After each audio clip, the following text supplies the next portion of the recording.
Aleluia. Vai seguindo na palavra. Hoje nós vamos abrir a Bíblia bastante, como sempre. Mas você sabe que uma pregação, um ensino, uma ministração da palavra de Deus é algo que se faz debaixo da unção do Espírito Santo, pelo menos deveria, mas acima de tudo é algo que se faz para exaltar a pessoa de Jesus. Amém. E a pessoa de Jesus está na sua palavra, então, de modo que é vã a pregação que é baseada meramente em ilustrações, exposições e achismos e pontos de vista particular e não na palavra. Amém? Você entende isso? Por mais lindo, mais emotivo que seja uma palestra ou uma exposição de algum tema cristão, vamos dizer assim, ele é vago, vazio e sem propósito se ele não estiver recheado na palavra. E a gente tem uma sensação de que não está sendo alimentado, né?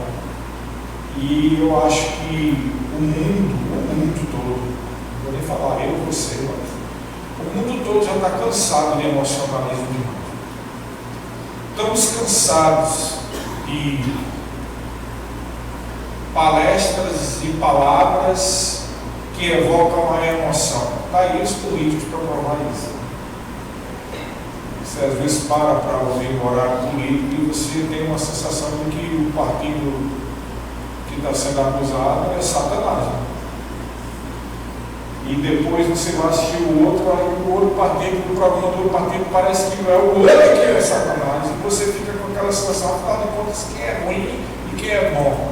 Mas sabe por que você fica com essa sensação? Porque todos se especializaram em tocar nas emoções. Tá?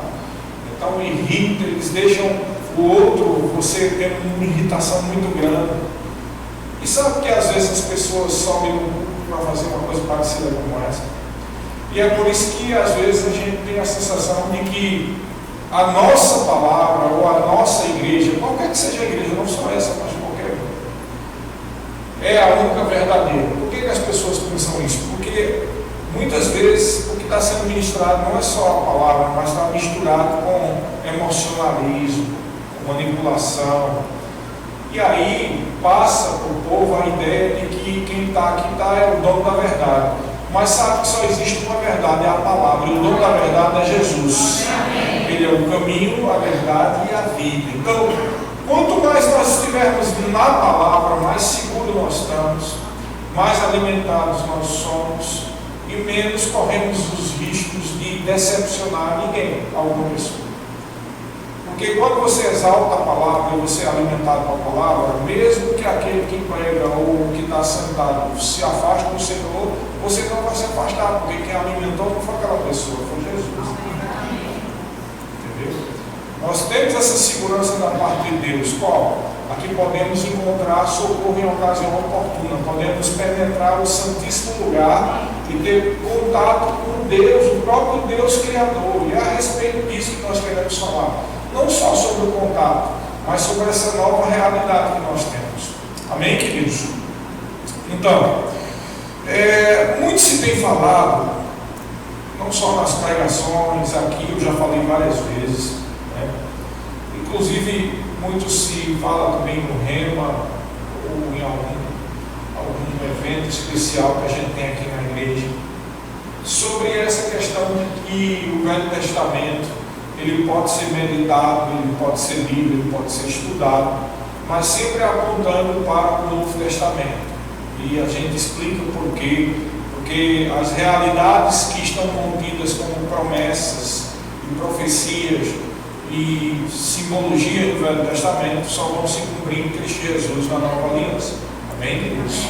Então eu queria deter hoje, no culto de hoje, mais um pouco nesse ponto, né? Porque a gente às vezes fala, mas e citamos assim, mas eu queria citar alguns textos bíblicos que provam isso. Amém? Qual é a diferença da Nova Aliança? Então, eu quero que você abra a Bíblia lá em Números. Primeiro nós vamos para o Velho Testamento. Vamos lá para Números capítulo 6, do versículo 22 ao 27.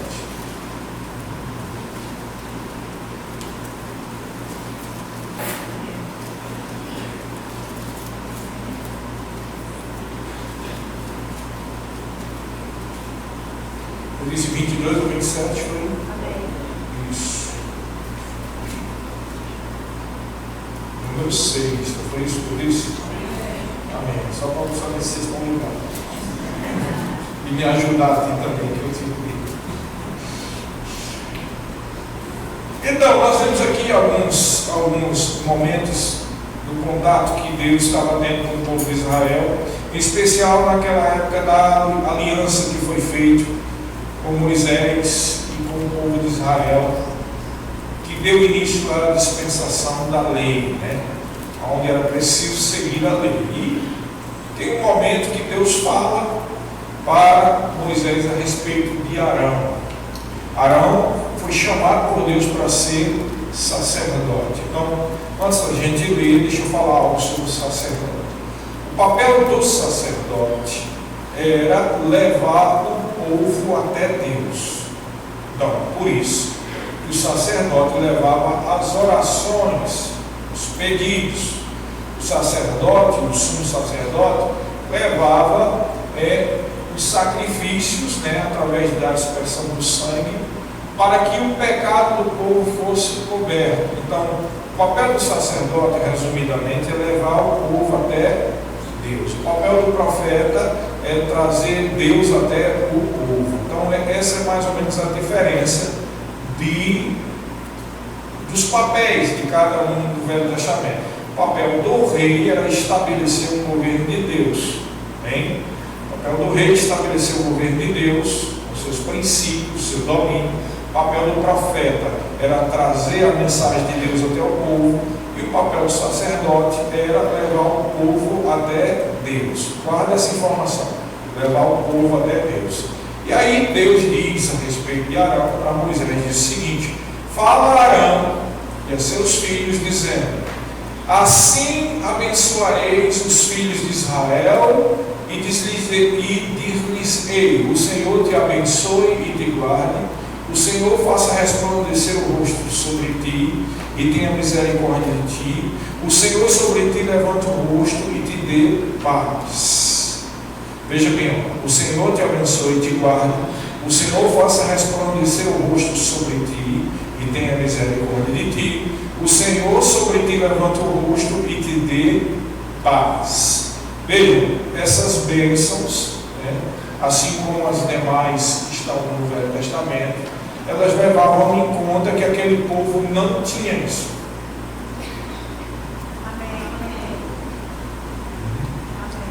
Então, o Senhor te abençoe e te guarda. Por quê? Porque tu não é ainda abençoado. E eu estou te abençoando. Você entendeu como é que funciona? O Senhor, olha só, te abençoe e te guarde, porque tu não és guardado. Só é guardado se tiver aliança com o meu povo. O Senhor faça resplandecer o rosto sobre ti. O que é o resplendor do rosto de Deus sobre a pessoa? É o que? O favor de Deus, a glória de Deus, que era a luz do Senhor, manifestada sobre a pessoa. Então é uma bênção, um desejo de que Deus, através da sua glória, resplandeça o seu favor para aquele povo. Traduzindo, porque tu ainda não tem o favor de Deus. Por isso que tu tem que sacrificar um animalzinho e etc. Você está entendendo o que eu estou dizendo, né? Eu estou falando, levando em consideração aquela época, eu estou falando hoje. Tá?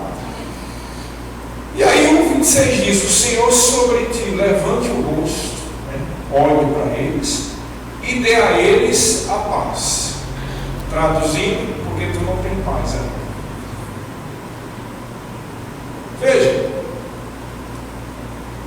não é errado abençoar, mas você precisa entender porque que isso está escrito. É uma aliança anterior, não é a nova aliança. Por isso que não é pecado dizer a bênção de Arão, é chamada de bênção araônica ou bênção de Arão.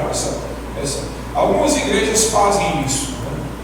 Eu me lembro, eu era de uma igreja onde sempre se dizia isso no final, e o sacerdote, pastor, levantava a mão e as pessoas levantavam as mãos, recebam a bênção, alguns chamam apostólica, outros chamam a bênção de Arão.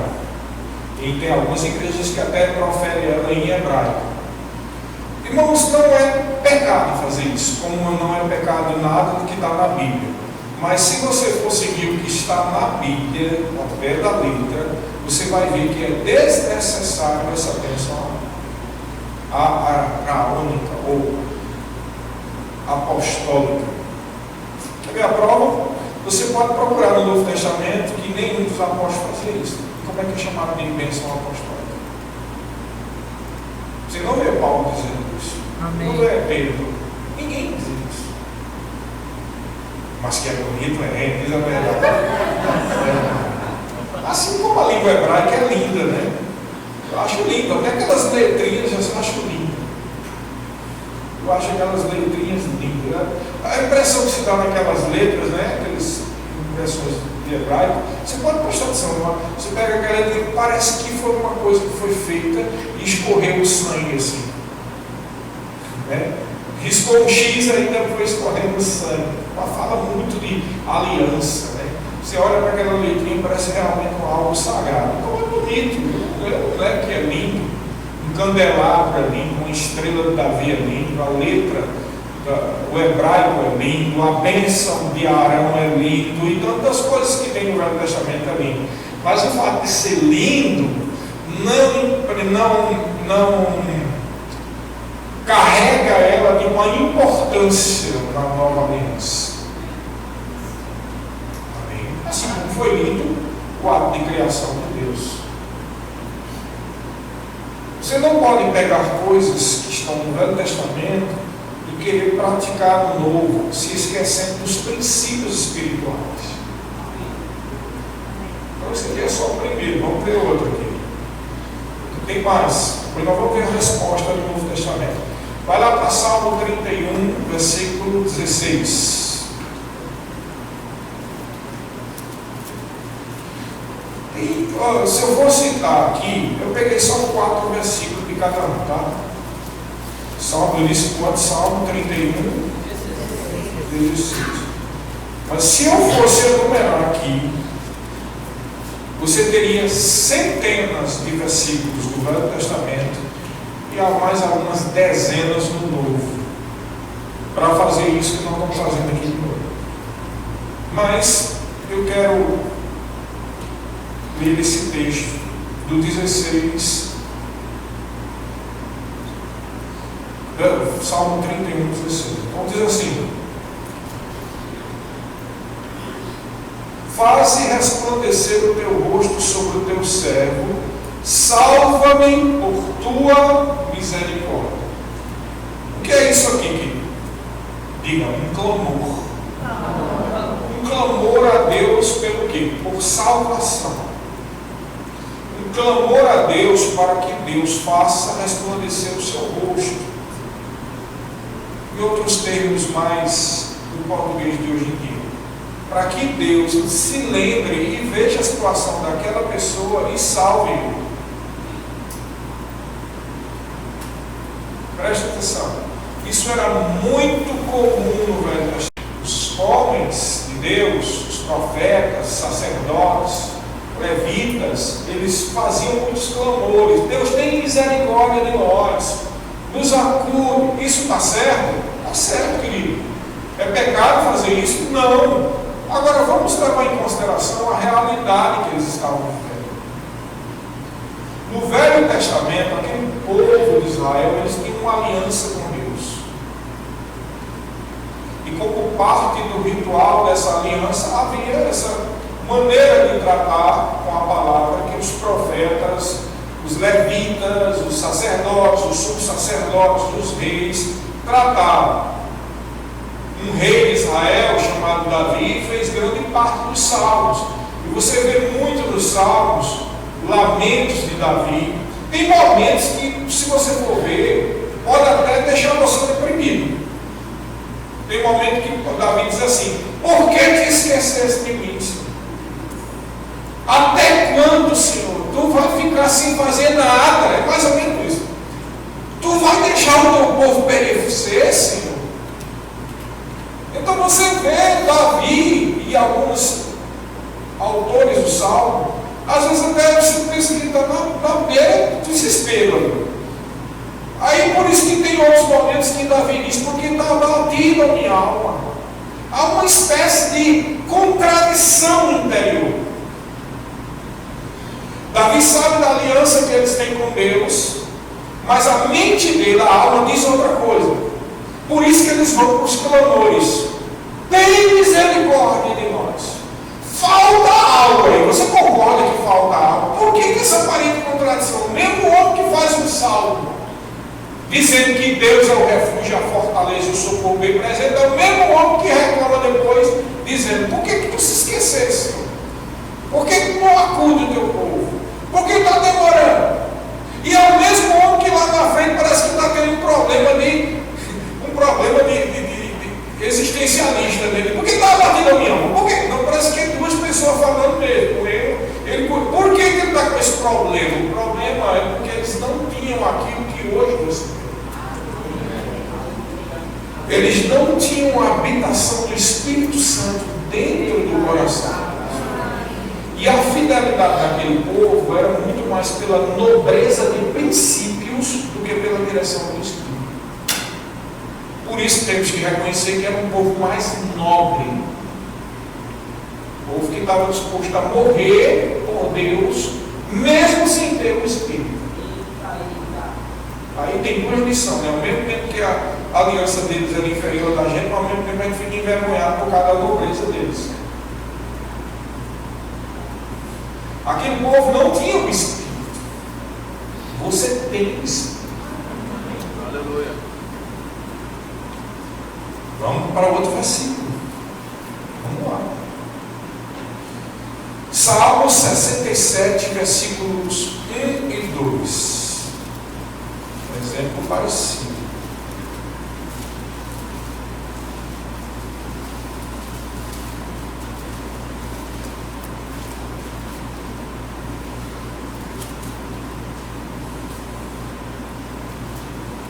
Olha o desespero aqui, olha só. Seja Deus gracioso para conosco, que nos abençoe e faça resplandecer sobre nós o rosto, para que se conheça na terra o teu caminho e em todas as nações a tua salvação. Na verdade, ele está fazendo um clamor aqui. Ele não está dizendo que Deus é gracioso, ele diz: seja Deus gracioso para conosco e nos abençoe, porque eles não se sentiram abençoados.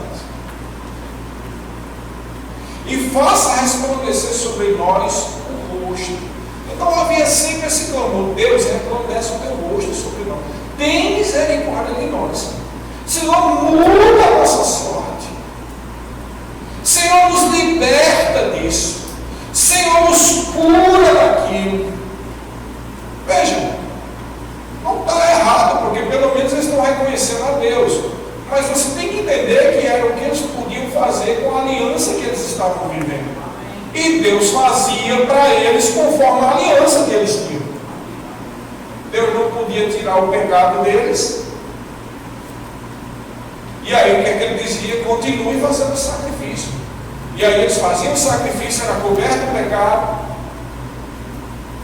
E quando o povo era fiel à lei ou à aliança, aí Deus vinha e salvava o povo. Quando o povo não era mais fiel, aí vinham os demônios dos infernos todos, movia aquelas nações para invadir Israel. E aí lá vinha, levantava de novo o salmista: Senhor, tem misericórdia de nós. E aí ficava nesse negócio: se lembra de nós, Senhor. Não se esquece do teu povo. Aí levantava o profeta de vez em quando e dizia: vai vir o Messias, vai vir o Senhor, vai vir salvação. Aí levanta o profeta Isaías lá e fala sobre o milênio. Aí fala sobre Jesus Cristo, né? Que ele levou sobre si as nossas enfermidades. E era lindo, eu acho lindo aquele salmo, aquele Isaías 53, porque se você for ver dizer, ele levou sobre si, quer dizer, ele já está considerando como feito aquilo que nem eles ainda tinham visto. Por quê? Porque o Cordeiro de Deus foi morto desde a fundação do mundo. Aquela Isaías 53 é lindo demais, porque não é só uma profecia, uma garantia profética. Aqui dali é Deus mesmo dizendo que o que precisava já foi feito antes, falta só se cumprir as quando fechar. Amém. É isso que Deus estava dizendo, já foi feito, já está tudo resolvido, está tudo não.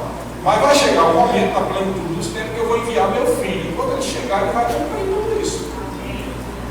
É isso Isaías 53. Então, acentuando casos como esse, que é Isaías 53, que é algo profético a respeito do que aconteceu, do que foi feito, você vê sempre no Velho Testamento esses clamores, às vezes até um desespero. Vai para Salmo 80, versículos 3, 4, 7 e 19. Salmo 80.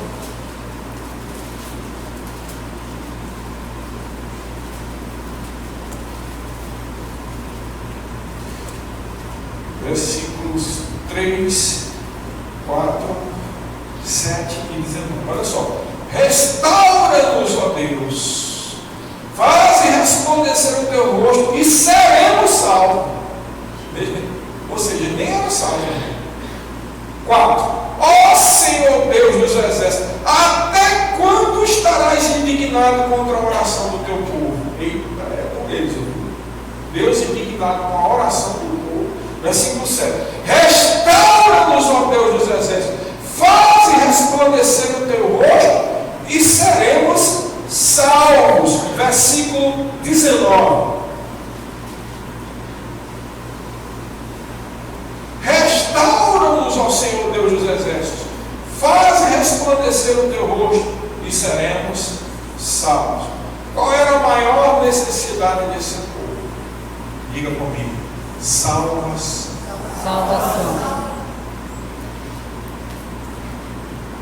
Todo esse clamor, esse problema era porque eles não tinham salvação.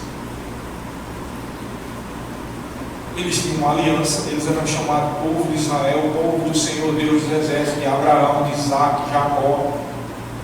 Eles eram separados das nações. Eles são considerados na Bíblia como os eleitos. Quando você vê a palavra eleitos, sempre está relacionado com o povo de Israel, não com os crentes, não. Amém. O que é um eleito? É um que foi escolhido. Um eleito é o quê? Você tem 5 candidatos à prefeitura. Aí eles se colocam para o escrutínio público, ou seja, para o povo decidir. Aí o povo vai lá, vota e um candidato vence. E ele foi eleito. Ou seja, ele, dentre os 5, foi o escolhido pelo povo. O que é o povo de Israel? Os eleitos, porque dentre todas as nações Deus escolheu um povo. Então eles eram conhecidos como os eleitos. Eles eram o povo da aliança. Paulo diz que os oráculos de Deus, ou seja, a Bíblia Sagrada, foi entregue a eles. É deles que veio o Messias, mas aquele povo não tinha nascido de novo e não tinha salvação. Aquele povo não tinha um Espírito como habitação permanente. O Espírito vinha em determinado momento sobre a congregação de Israel e pousava sobre o profeta, pousava sobre o rei ou o sacerdote. Veja aquele episódio de 2 Crônicas, capítulo 20, por exemplo.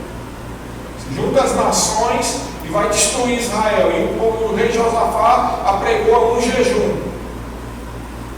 E aí eles vão lá e fazem um clamor a Deus. Aí Deus vem com o seu Espírito sobre um dos filhos de Asaf, que era o profeta. E aí ele profetiza e fala da parte do Senhor. Nessa luta vocês não terão que lutar. Tomai posição, porque a batalha não é vossa, é minha, diz o Senhor dos Exércitos. Então Deus vinha com o seu Espírito e agia em determinados momentos da história de Israel. mas não havia uma comunhão perene com o Espírito. Aquele povo precisava de salvação. Agora me lembrei, me lembrei do outro salmo, sabe? Como a corça suspira pelas águas, assim a minha alma por ti. É lindo isso, não é? Eu não acho errado, é lindo. Mas você tem que levar em consideração o conjunto da obra. A impressão que se tem é que as pessoas estão tateando, desesperando, procurando Deus.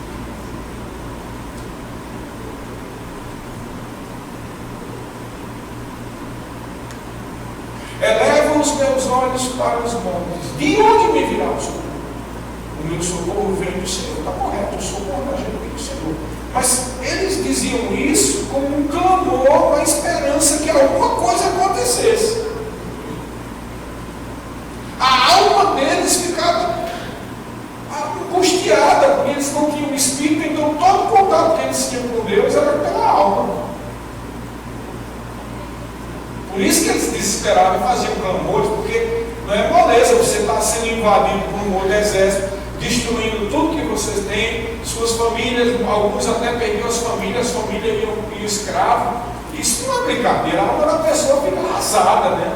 Chora, se derrama, não é errado, não é pecado. Eu só estou querendo trazer para você a realidade de um povo sofredor, porque ainda não tinha a plenitude da salvação. Entendeu a questão? Quando você olha para o Velho Testamento, esse Velho Testamento tem que apontar para o que está dizendo no Novo. Você tem que entender a realidade da nova criação. Você tem que entender o que foi que Jesus Cristo veio fazer. Quando você ouviu a pregação do Evangelho, alguém chegou para você e disse: olha, se você aceitar Jesus, você vai ser salvo. Quem já ouviu isso aqui? De alguém. Mas aí a grande pergunta é: salvo de quê? Principalmente se você tiver uma família estruturada, não estiver faltando comida na sua casa, você estiver fazendo seu curso, ou trabalhando, você tem um emprego, você não está enfermo, você não está passando por um problema na sua família e alguém chega para você: aceite Jesus e você vai ser salvo. Se você não tiver conhecimento do que é essa salvação, você vai rejeitar, porque você não vai. Para que salvo de quê? E é preciso vocês que estão aqui, mesmo que já sejam salvos, entender isso dentro do coração, para que vocês possam pregar o Evangelho com propriedade, explicando todos os pontos e a razão da vossa fé. Amém. Bíblia diz sobre Timóteo que é bem-aventurado aquele varão que não tem que se envergonhar e que maneja bem a palavra da verdade. E é por isso que nós estamos numa pregação como essa aqui hoje. Para que você possa manejar bem a palavra da verdade, você entender exatamente do que foi que Jesus Cristo nos livrou. A Bíblia diz lá em Colossenses que Ele nos livrou do império das trevas e nos trouxe para o reino do Filho de seu amor. O império das trevas significa, no português coloquial, no português do dia de hoje, Ele nos livrou do domínio total das trevas e nos trouxe para o reino, a alegria e a felicidade, e tudo que tem direito, o reino de Cristo. Por que a pessoa fica desesperada no mundo? Porque ele está debaixo do império das trevas, e as trevas faz a circunstância que quiser. Traz doença, traz praga, traz miséria, traz depressão, vontade de suicidar. Isso é o império das trevas. Mas Deus em Cristo Jesus te libertou isso. Não tem domínio sobre a sua vida. Então, isso aqui era o que estava no Velho Testamento. Tem muito. Se eu fosse mostrar para você centenas de versículos, eu disse 4 aqui, ainda citei assim de boca mais uns 4 ou 5, mas você pode contar mais de centenas de versículos e de textos bíblicos que falam clamores, desesperos, questionamentos a Deus.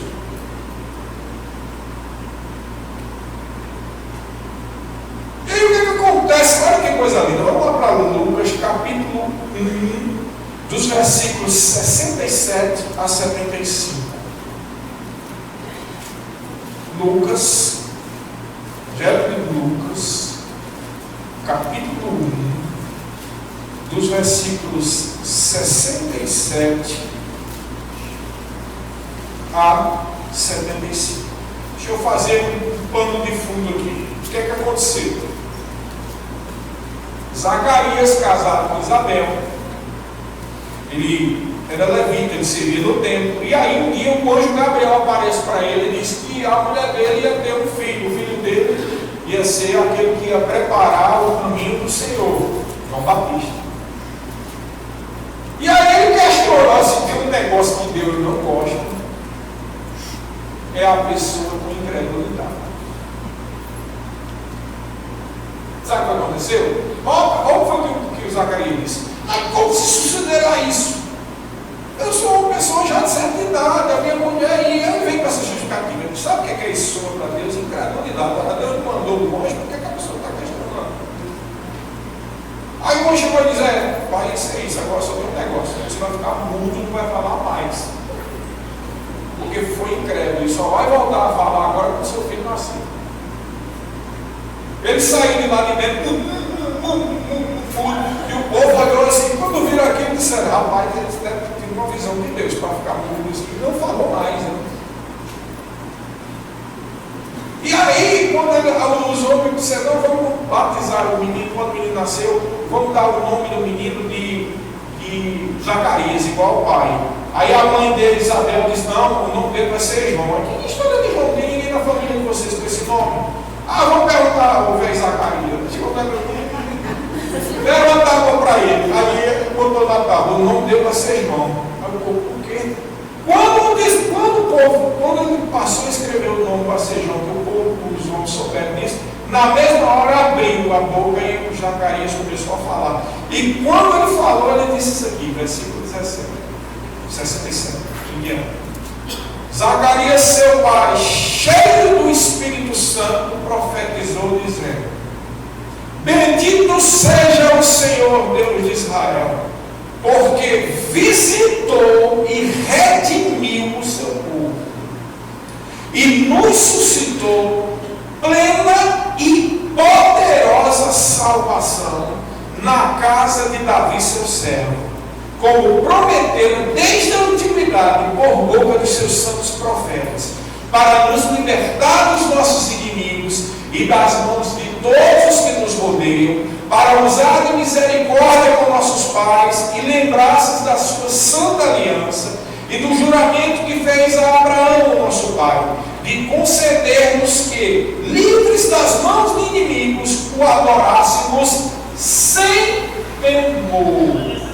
Preste atenção. Adorássemos sem temor. Guarda bem isso. Para que adorássemos sem temor. Versículo 75. Em santidade e justiça perante Ele todos os nossos dias. O que ele está querendo dizer? Deus fez isso.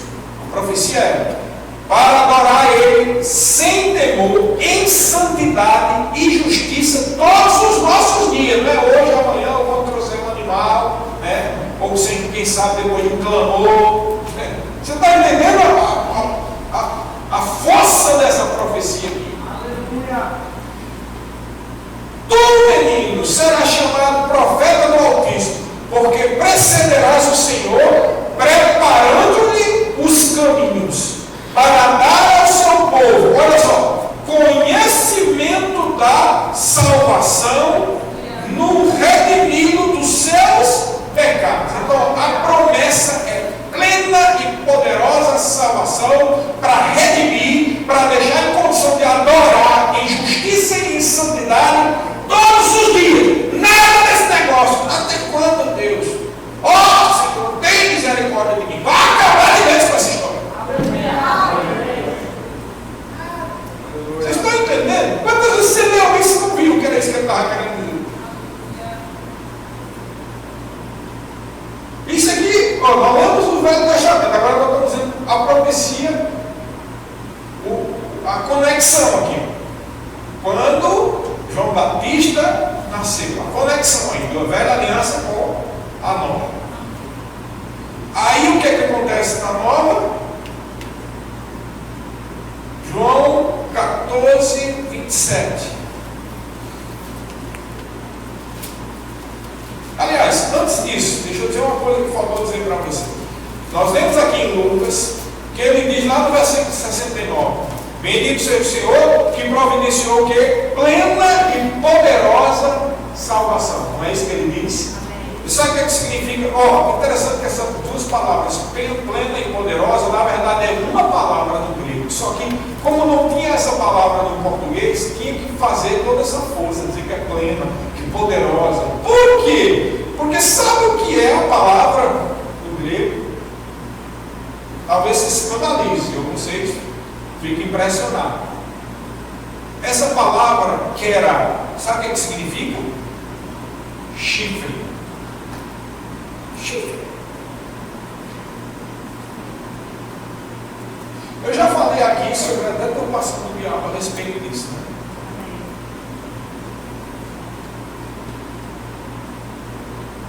Na antiguidade, chifre sempre simbolizava poder, força e coragem. Se você não sabe, fique sabendo que os reis de Israel eram ungidos com o óleo da unção dentro do chifre que o sacerdote trazia. Lembra daquele episódio que Samuel ungiu a Davi, o menino? Um chifre assim, como esses berrantes, ou cheio de óleo, e aí ele derramava para dar o banho. No altar dos sacrifícios, lá na tenda da congregação, Deus mandou colocar em cada ponta 4 chifres. Qual é a simbologia? É o altar do sacrifício. A simbologia é quando há o sacrifício, vem o poder. Lembra de Jesus no Getsemane? Getsemane em aramaico significa prensa do azeite. Porque lá no jardim do Getsemane é onde se produzia o óleo da unção dos reis e sacerdotes. E era lá que ficava a prensa, onde pegava as oliveiras, colocava lá, prensava e fazia o óleo. A unção e a prensa. A prensa e o óleo. Ou seja, o sacrifício e a unção. Foi lá que Jesus chegou e soou gotas de sangue e disse: Pai, antes disso ele disse para os discípulos: a minha alma está profundamente abalada. E aí ele ora para Deus: Pai, se for possível, passa de mim esse cálice. E aí ele toma aquela resolução e diz: não, mas não seja feita a minha vontade, mas a tua. Ou seja, ali ele sacrificou-se. Foi ali que ele começou a se colocar em holocausto. Isso trouxe o quê? A unção. Lembra que eu falei aqui da palavra no grego? Chifre da unção era o quê? Coragem, intrepidez e força. A profecia de Zacarias diz que Deus visitou agora o seu povo e providenciou plena, total, poderosa, corajosa, cheia de unção, salvação, para definir de vez essas coisas, acabar com os choros e lamentos da alma e preparar um povo único, de exclusividade dele, um povo diferente, um povo que não vai apelar para as emoções, um povo que sabe o que é aqui nessa terra, tem convicção e revelação no coração de que é povo santo, propriedade única e exclusiva de Deus, é sacerdócio real, comprado pelo precioso sangue de Jesus, um povo que agora é em espírito e em verdade, sem temor, um povo que sabe que as suas orações são ouvidas e respondidas, um povo que sabe que os anjos estão ao redor deles para os servir, um povo que sabe que está salvo e que não precisa clamar a Deus por salvação. Percebe a diferença da velha aliança para a nova? Percebe o erro de se pegar clamores, orações práticas do Velho Testamento e trazer para a igreja. Não me admira que o povo hoje seja tão psicologicamente abatido, traumatizado, triste, deprimido, sempre atrás de alguma, como chama? Eu até esqueci de chamar. Uma corrente santa para ver se liberta. E libertar daquilo que Deus já libertou. Clamar por aquilo que Deus já deu. Veja, não é pecado, mas é inútil, desnecessário e pode não ser pecado, mas induz a mente, a psique das pessoas a um evangelho de coitadismo, de autocomiseração, que parece ser religião a Deus, mas não passa de um esquema de produzir não ovelhas, mas patos, dominado por algum mais espertinho que os outros. Deus não te chamou para ser bobo. Deus chamou você como ovelha de Jesus. Amém. Para depender dele, mas não se deixar dominar por nenhuma pessoa, nenhuma opinião, nenhuma doutrina errada e muito menos por pessoa que se aproveita de outros para dominar e manipular. É vergonhoso. É uma coisa, eu não vou dizer nem irritante, embora seja irritante, porque é um negócio tão sério que se a pessoa tem que é irritante, está na carne. Jesus estava na carne quando pegou e chicoteou aquele povo lá do templo, né? Está na carne, Jesus está. Ele estava com zelo. Às vezes é uma coisa tão absurda, tanta gente tem sofrido por causa desse evangelho fajuto que não é verdadeiro, que às vezes dá vontade de pegar e fazer um chicote santo também. Porque, irmão, o problema são os frutos, irmão. Quantas pessoas deprimidas nas igrejas, quantas pessoas tristes e abatidas, quantas pessoas se sentindo miseráveis, quantas pessoas sem se levantar da sua posição espiritual, vivendo um evangelho de coitadismo, vivendo um evangelho que sempre precisa da oração do pastor, ou da bênção apostólica para poder ir em paz para casa, quando Jesus Cristo, Deus, já providenciou tudo o que é necessário para viver uma vida abundante, já te abençoou com toda sorte de bênção nas regiões celestiais, já te deu um nome sobre todo nome, que é o nome de Jesus, já deu a ordem para que todo aquele que nele crê não pereça, tenha a vida eterna, e também impõe as mãos sobre os enfermos, eles fiquem curados e expulsos da terra. Amém. João diz lá em 1 João, foi para isso mesmo que Jesus Cristo veio, para desfazer as obras de Satanás. E manipulação em cima de pessoas que não estão sendo ensinadas é obra de Satanás.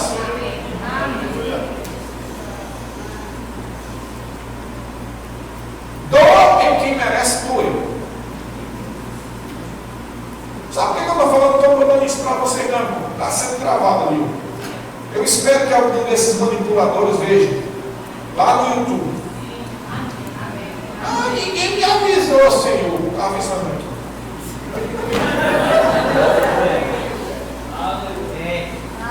Inúmeros diplomas, teologia, PhD disso, tem até uma PhD em divindade. Divindade de quê? Do mundo para meter a palavra no povo e deixar o povo sem conhecimento da palavra.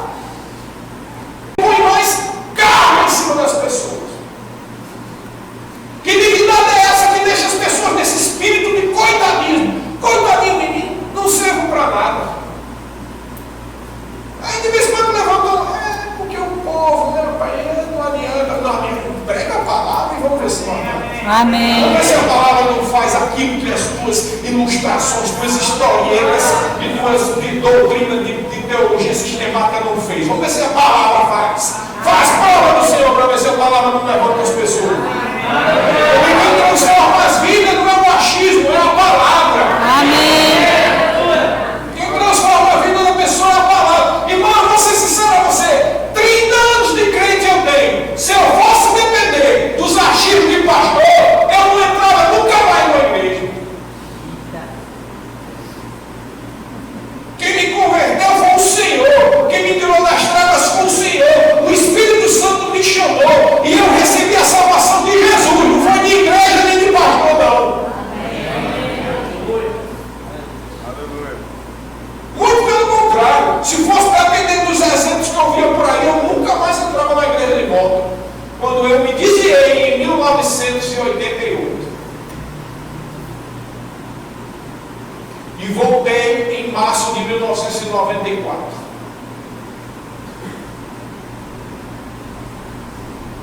Queria nunca mais saber de igreja.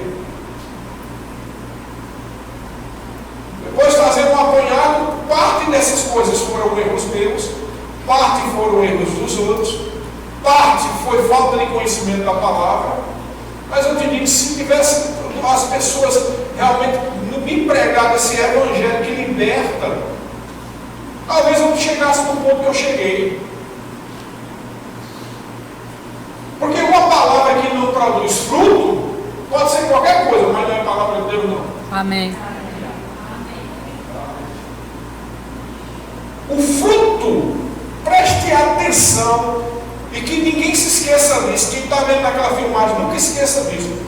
O fruto, primeiramente, vai ser produzido, alguns dizem, naquele que está pregando. Também, mas a grande revelação não é essa, não. Porque se fosse só o primeiro naquele que está pregando, os outros diziam, está pregando que não vive, então não se escandalizar. O fruto é produzido primeiro, instantaneamente, naquele que está ouvindo. Seja eu quando eu vim em casa, ou estou ouvindo agora, seja você quando está sentado aí.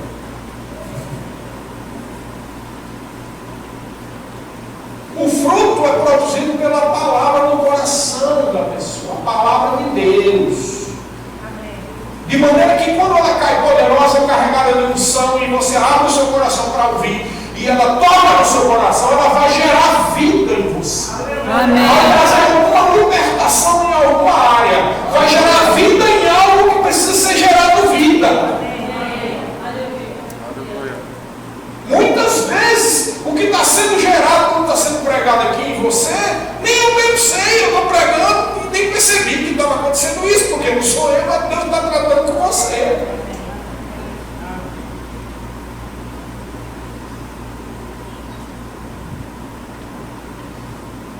É com muita fé no coração, para produzir o fruto do Espírito, o domínio próprio, mansidão e longanimidade. A gente ouve esses absurdos que têm produzido tanta destruição e se controla para não virar uma espécie de erinhas e mandar um fogo cair, sabe? Porque segundo o Espírito de Deus, do Senhor Jesus, não se deve fazer isso. Mas segundo a fé e a profecia e a promessa da palavra, há poder para isso. Uma vez, uma coisa como essa aconteceu alguns anos atrás, e dentro de mim subiu um zelo tão forte, que eu quase ouvi o fumegado nas minhas ouvidas. Eu já estava pronto de proferir uma palavra de juízo. Quando eu me levantei assim, vou dizer agora a verdade para se cumprir na vida dessa pessoa, que é tão infiel, incrédula, carnal e atrapalhadora da obra do Senhor. Quando eu me levantei, o Espírito do Senhor falou dentro de mim e disse: abra a Bíblia. Eu peguei a Bíblia com raiva, abri assim. Quando eu abri assim, o primeiro lugar que eu olhei, Deus dizendo: não derramarás sangue nesta cidade. Todo coragem de nada, ninguém tem coragem de encarar o inferno, ninguém tem coragem de expulsar um demônio. Você pode pedir para o pastor orar. Eu oro, meu irmão, não tem nada, você pode pedir. Agora, o que eu fico lamentando é que as pessoas demonstram com isso fraqueza espiritual, falta de conhecimento da palavra, falta de conhecimento de quem eles são em Cristo Jesus, de que foi liberto do império das trevas e transportado para o reino do Filho do seu amor. É arrogância. O limite entre arrogância e fé é bem pequenininho assim. A diferença é a quem está sendo dirigido. Se você chega, não, o diabo pode reclamar dentro de Deus, que a gente está sendo arrogante. Eu estou ferido, o diabo está ferido. Por que, seu diabo? Porque ele chegou para mim e disse: sai não, Jesus, se for arrogante. A diferença é quem você está dirigindo. Estar firme da palavra e dirigir-se às trevas não é arrogância. E saber que é vitorioso, isso não é arrogância. A arrogância é quando você dirige para outra pessoa. Você se acha o tal. Né? Ah, só eu que sei a palavra e ninguém aí aqui nessa cidade sabe. Isso é arrogância. Mas chegar e dizer os direitos da palavra, não, eu sou filho de Deus, não vai acontecer não. Ah, o diabo sai da minha casa, sai dos meus filhos, sai dessa igreja, sai da vida da minha família, sai em nome de Jesus, e eu se levanto. Isso aí é uma arrogância não, você é intrepidez espiritual. Chegar e dizer: eu não vou morrer, eu vou cumprir meus dias aqui na terra, eu vou fazer o que Deus mandou eu fazer, e levantar a cara assim, isso não é arrogância não, irmão, vai ficar em cima da rocha. Então as pessoas confundem uma coisa com a outra, não tem nada a ver. O que parece ser arrogância, na verdade, é uma pessoa que está andando em fé. Agora escolha: você quer parecer arrogante com o povo do mundo, mas ser uma pessoa de fé e viver teu dias concreto aqui na terra, ou você quer parecer com o povo que é muito humilde e coitadinho, você vai morrer de jeito. Vai, então o diabo vai vir com tudo para cima de você, com doença, com decepção triste.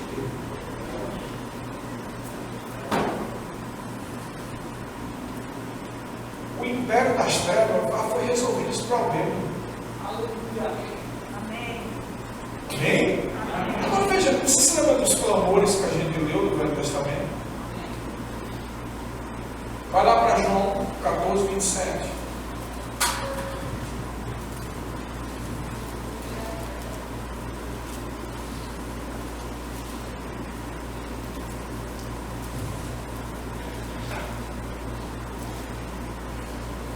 Lembra que a bênção de Arão, lembra daquela bênção, a primeira?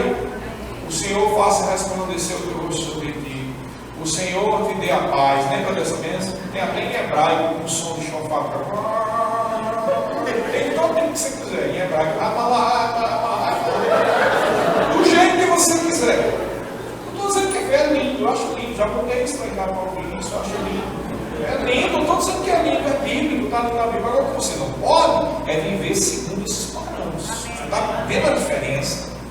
Porque Jesus, olha, em resposta daquele, diz no versículo 27, deixo-vos a paz, a minha paz vos dou, não vos la dou como dá o mundo, não se turbe o vosso coração, nem se atemorize.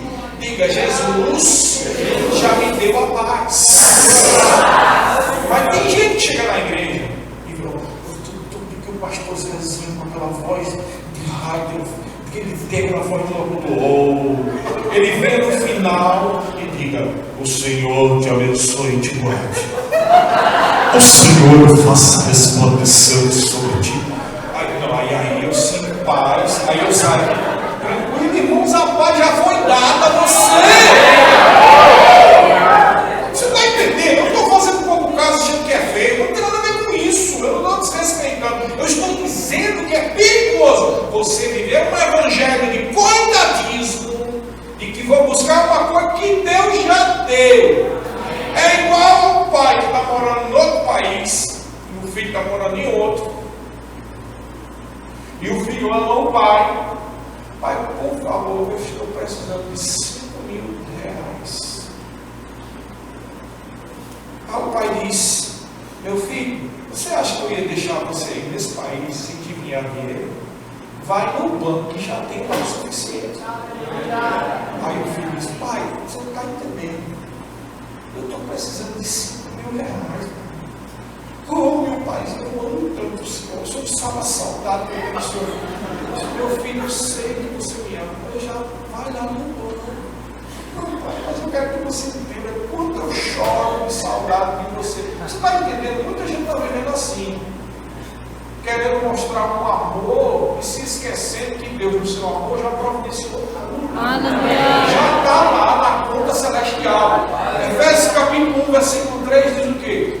Deus já nos abençoou com toda sorte de bênção nas regiões celestiais em Cristo. A conta do banco celestial é as regiões celestiais, mas olha um detalhe, a senha é em Cristo.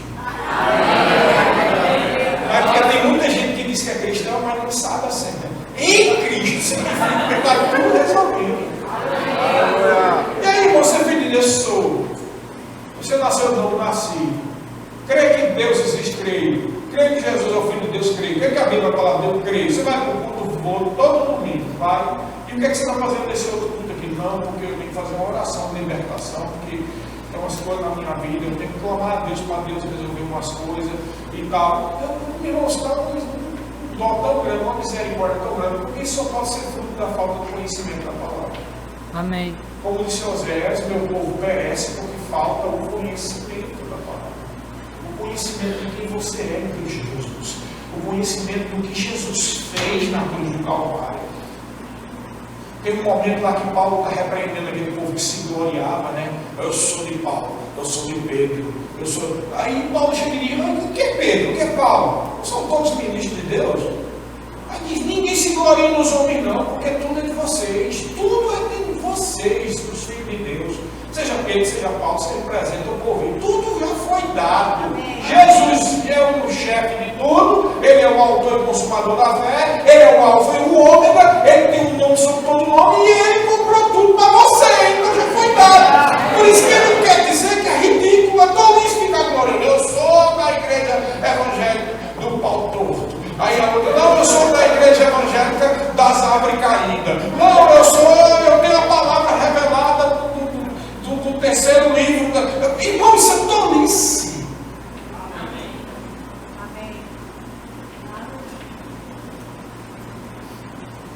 Tolice.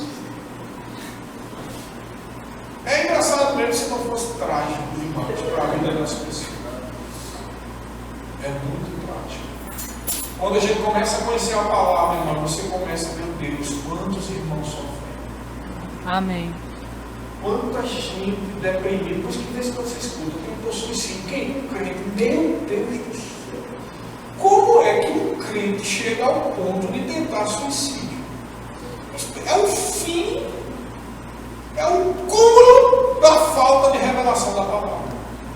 O cúmulo, o ápice. Porque a revelação de Jesus, que é a palavra, já liberta. Você pode até estar triste, abatido, porque falta conhecimento de alguma coisa, mas chegar ao ponto de querer suicidar, meu irmão. Aí eu não duvido até se converteu, porque a pessoa não tem tino de se pegar e tirar a própria vida, pode correr o risco de ir para o inferno. Acha que o inferno é mais levezinho do que a pressão que está tendo aqui? Pode ter certeza que o inferno é pior do que a pior pressão daqui. Onde já se viu um crente fazendo uma tolice dessa, irmão? Um crente pode estar até realmente passando por uma pressão muito grande, para chegar ao ponto de fazer uma coisa dessa. Eu não tive mais vontade de viver. E Jesus na sua vida, irmãos. E a vida de Deus que habita dentro de você. Ah, pastor, mas assim, eu não tenho gosto do trabalho, eu não tenho gosto do estudo, eu não tenho gosto da minha família, eu não tenho gosto na cidade daqui da Uana, nem em Anastácio, eu não tenho, olha assim, eu não tenho propósito, eu não tenho sonho, eu não tenho projeto de vida, eu não tenho, você pode não ter nada. Você pode estar realmente sem beira nem beira, mas se você tem Jesus, você tem tudo. E você tem aquele que pode te dar todas essas coisas: direção, alegria, deixar o mundo mais colorido, mais alegre. É Jesus que pode fazer isso, é a palavra de Deus. Se a palavra não fizer, ninguém no universo faz, irmãos. A única solução é a palavra, é Jesus. Não tem outra solução. Aquele versículo que a gente repete tanto, Romanos capítulo 12, versículo 2. E não pegue a forma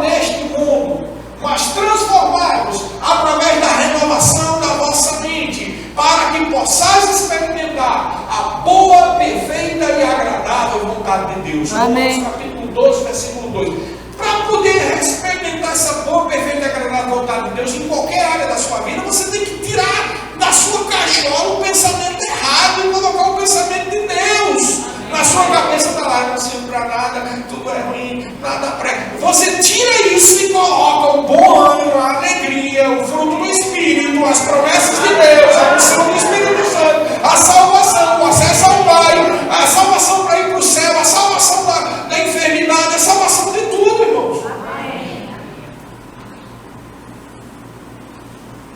Se isso não cair como revelação no seu coração, você não vai conseguir ser feliz.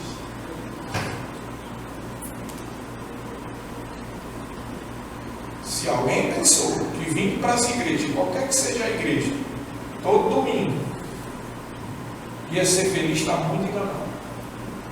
Não é o fato de estar na igreja ou de ser de uma denominação que vai fazer você feliz, é estar em Cristo. Amém. Estar em Cristo que faz a diferença. Amém.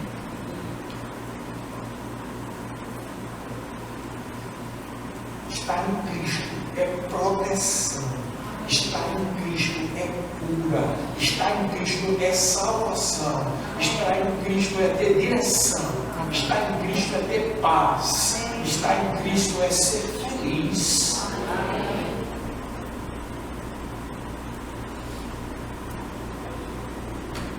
Os psicólogos e as pessoas curiosas nessa área chegaram à conclusão que não existe felicidade. Existem momentos de alegria. Tá certo. Pronto, é uma verdade. Momentos de alegria. Você viu os seus parentes que você não viu aqui hoje? Ficou alegre. Amanhã recebeu a notícia de uma conta grande, entristeceu. Aí depois o time de futebol que tu torce ganhou, ficou alegre. Aí no outro dia, um quebra-pau na tua família, uma briga com o ficou triste. E aí você fica nessa gangorra emocional. Está em cima do caminho, está em cima. Eu reconheço, irmãos, não é assim. É assim, sempre foi assim. Desde que foi criado, continuará sendo assim. Mas, um mais enorme, com M grande. Eu te garanto que se você renovar a sua mente com a palavra, e for guiado pelo Espírito, a gangorra vai ficar mais tempo lá em cima do que embaixo. Mas você tem que se esforçar.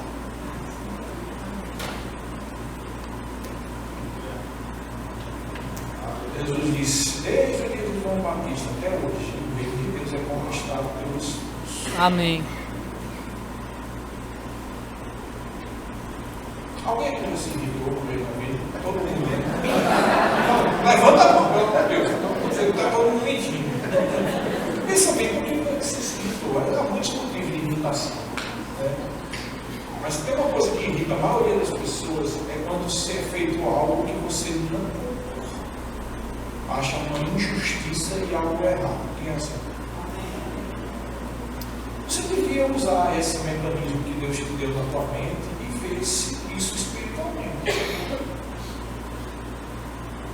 Mas eu não posso concordar que eu sou filho de Deus e estou aqui triste e abatido. Amém. Quem foi que fez isso? O diabo. Desgraçado, deu a parte do inferno no lago de Agora, tu está pensando que eu vou ficar triste, abatido? Diabo, eu vou fazer o contrário, eu vou rir. O diabo, falsidade. Não, porque eu estou baseando isso nas promessas da palavra. A palavra é falsa, diabo. Tem a coragem de dizer que a palavra é mentira? Tem que é mentira, porque o que aconteceu, nada disso aí, isso aí parece uma coisa muito das emoções e nada. Mas sem fé é impossível agradar a Deus. E a fé tem que ser na palavra. E eu creio que está na palavra. E não nas suas opiniões. Entendeu que existem duas verdades? Isso é a verdade natural e a verdade maior, que é a espiritual. A verdade natural diz: ninguém é realmente totalmente feliz. É uma verdade. Você pode ter fácil dinheiro de nadar. Você já teve um momento ruim e um momento bom. A verdade não é. Tem gente que já teve mais momento ruim que bom, é verdade. Mas todo mundo geral, isso vale para todo mundo. filósofos já debateram sobre isso, já escreveram. Voltaire, aqueles caras todos. Um dos questionamentos da filosofia humana é essa: por que as pessoas sofrem? Aí não vai resolver nunca, porque isso é um problema da queda do homem. Porque chegar numa solução disso não vai chegar nunca. E qual é a solução para a queda do homem? O levantar do homem em Cristo Jesus. É o renovar a mente pela palavra. É a única solução do homem. Porque questionar por que as pessoas sofrem é mesmo encontrar quem criou Deus. Ninguém criou Deus. Deus, ele é Deus. Então pegar uma agulha e jogar no meio de um palheiro e tentar encontrar onde está a agulha. Não, por que será que as pessoas sofrem? As pessoas sofrem única e exclusivamente porque não conheceram a Cristo. E não conheceram quais são os direitos dele na palavra. Porque se você crê no que está escrito na palavra, os problemas vão diminuir. Não vão sair tudo, mas vão diminuir bastante. Bem, então vamos finalizar. Eu até anotei aqui algo interessante, porque esse comentarista era um teólogo, um evangelista, um pregador do século XIX, pessoal das antigas, antes de existir a palavra da fé, até mesmo antes de existir o movimento pentecostal. Ele era bastante conhecido nos meios tradicionais, pessoal da presbiteriana, congregacional, todos eles conhecem o batista. Chama-se Moody. O nome dele era Moody. E olha o que Moody escreveu no século XIX a respeito de Efésios 1:3. Preste atenção. Ele disse assim: o crente é apresentado como recipiente de toda sorte de bênção espiritual. Portanto, ele não necessita buscar bênçãos adicionais de Deus. Deve, pelo contrário, se apropriar das que já foram fornecidas. Aí ele diz assim: todas as três pessoas da Santa Trindade participam dessa provisão de bênção espiritual: o Espírito Santo, Jesus e Deus.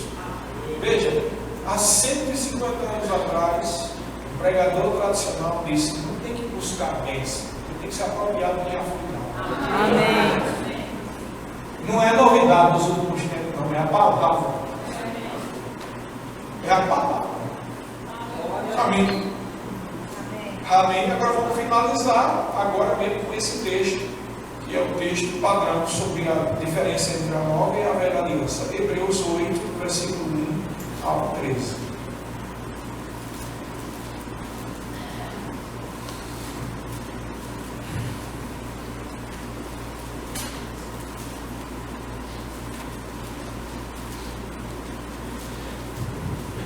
Acho lindo que esse capítulo já é quase como um texto preparado para finalizar uma pregação dele. O que é que ele diz aqui? Olha só. Ora, o essencial das coisas que temos dito no final, nós concluímos, é que possuímos tal sumo sacerdote que se assentou à direita do trono da majestade do céu, como ministro do santuário e do verdadeiro tabernáculo que o Senhor erigiu, não o homem. Pois todo sumo sacerdote é constituído para oferecer tantos dons como sacrifícios. Por isso era necessário que também este sumo sacerdote tivesse o que oferecer. Lembra da história do sacerdote? Leva o povo até Deus. Ora, se ele estivesse na terra, nem mesmo sacerdote seria, visto existirem aqueles que oferecem os dons segundo a lei, os quais ministram em figura e sombra das coisas celestes, assim como foi Moisés, divinamente instruído, quando estava para construir o tabernáculo. Pois diz ele: vê que faças todas as coisas de acordo com o modelo que foi mostrado no monte. Agora, com efeito, obteve Jesus ministério tanto mais excelente, quanto é ele também mediador de superior aliança. Diga: superior aliança. Amém. Instituída com base em superiores promessas. Diga: superiores promessas. Porque se aquela primeira aliança tivesse sido sem defeito, de maneira alguma estaria sendo buscado um lugar para a segunda. E de fato, repreendendo-os, diz: eis aí vem dias, diz o Senhor, e firmarei uma nova aliança aliança com a casa de Israel e com a casa de Judá, não segundo a aliança que fiz com os seus pais, nos dias que os tomei pela mão para os conduzir até fora da terra do Egito, pois eles não continuaram na minha aliança, e eu não atentei para eles, diz o Senhor. Porque esta é a aliança que firmarei com a casa de Israel depois daqueles dias, diz o Senhor. Na sua mente imprimirei as minhas leis. Olha aqui, renovação da mente. Também sobre o seu coração as escreverei. Revelação do Espírito no seu coração. E eu serei o seu Deus e eles serão o meu povo. Deus comprou você no sangue de Jesus.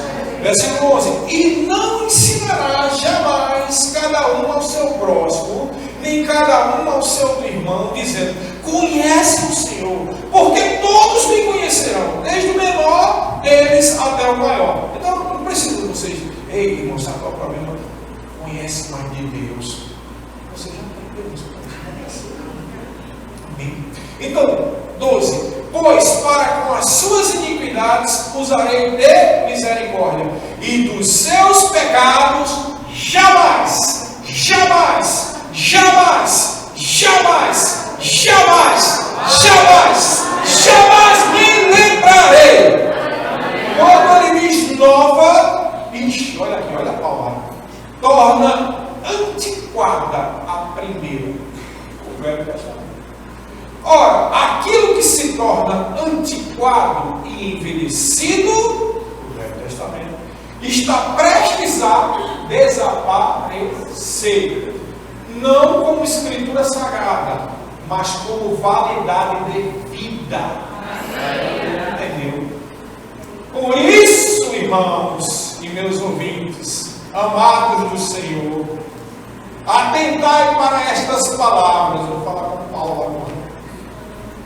E entenda o que significa a expressão. O Velho Testamento deve ser lido, meditado, apontando para o Novo. Ficou claro? Amém. Amém. Ficou claro. Aleluia. As coisas do Velho Testamento eu acho lindo, mas não quer dizer que eu tenho que viver isso. Amém. Amém.